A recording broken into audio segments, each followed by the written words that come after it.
දනික සාමාන්‍යයෙන් මෙච්චර සර්විසස් තියෙද්දි CEO කෙනෙක් වශයෙන් කොහොමද ඒ ඔක්කොම බැලන්ස් එකේ තියාගෙන යන්නේ? දැන් මේ ඔක්කොම ටික ඇත්තරම එකපාර බිහිවෙච්ච දේවල් නෙපේනේ. මේවා ඇත්තරම අපේ ගමනේ මුල ඉඳන් ටිකෙන් ටික එකතු වෙලා තමයි මේ ප්‍රොඩක්ට්ස් කීපයක් මේ වෙනකොට හැදිලා තියෙන්නේ. ඉතින් එතනදී ඇත්තරම මේ ප්‍රොඩක්ට්ස් හැම එකම අප් එකේ තියාගන්න මේ ප්‍රොඩක්ට්ස් හැම එකටම ફોකස් කරන එක හිතට තරම් ලේසි නෑ. ඒක චැලෙන්ජින්. හැබැයි අපිට හරියට ඩෙලිගේට් කරගන්න පුළුවන් නම් අපේ ටීම්ස් අතර ටීම් එකේ එක් පැතිවල ඒ අදාළ ප්‍රොඩක්ට් එකට අදාළව හරියට ඩෙඩිගේට් කරලා ඊට අදාළව ෆෝකස් එක දෙන්න අයව මෙහෙවන්න පුළුවන් නම් අපිට මල්ටිපල් සර්විසස් මල්ටිපල් ප්‍රොඩක්ට්ස් රන් කරන්න ගැටලුවක් නැහැ.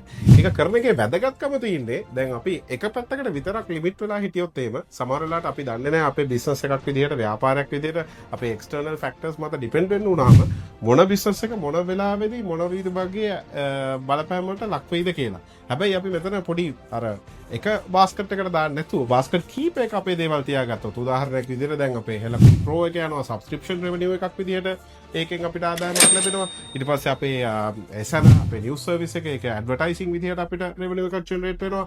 ඊට පස්සේ අපේ පේමන්ට් සර්විසස් හෙල පේ වගේ දේවල් ගත්තොත් එතන කමිෂන් රෙවෙනියු එකක් සර්විස් ෆී රෙවෙනියු එකක් ජෙනරේට් වෙනවා. හෙල රූ ගත්තොත් රෙන්ටල් රෙවෙනියු එකක් හෙල ගෝ ගත්තොත් නැවත සැරයක් කමිෂන් රෙවෙනියු එකක්. ඒතකොට මේ වගේ අර වෙනස් බිස්නස් මොඩල්ස් වෙනස් රෙවෙනියු මොඩල්ස් පාවිච්චි කරාට පස්සේ අපිට බිස්නස් එකක් විදිහට අපේ රිස්ක්ස් සෑහෙන තරමක් දුරට අඩු කරගන්න හැකියාව ලැබෙනවා. ඉතින් ඒ නිසා තමයි ඇත්තටම වැදගත් වෙන්නේ අර එක දෙයකට සීමා වෙලා ඉන්නේ නැතුව අපිට පුළුවන් තරම් බිස්නස් එකක් ඩයිවර්සිෆයි කරන්න පුළුවන් නම් අපිට මේ බිස්නස් එක ස්කේල් කරන්න පුළුවන් සීමාව සෑහෙන ඉහළයි. ඉතින් ඒක කළ හැකි දෙයක් හරියට ફોකස් කරලා හරියට ඩෙලිගේට් කරගත්තොත් කරන්න පුළුවන්.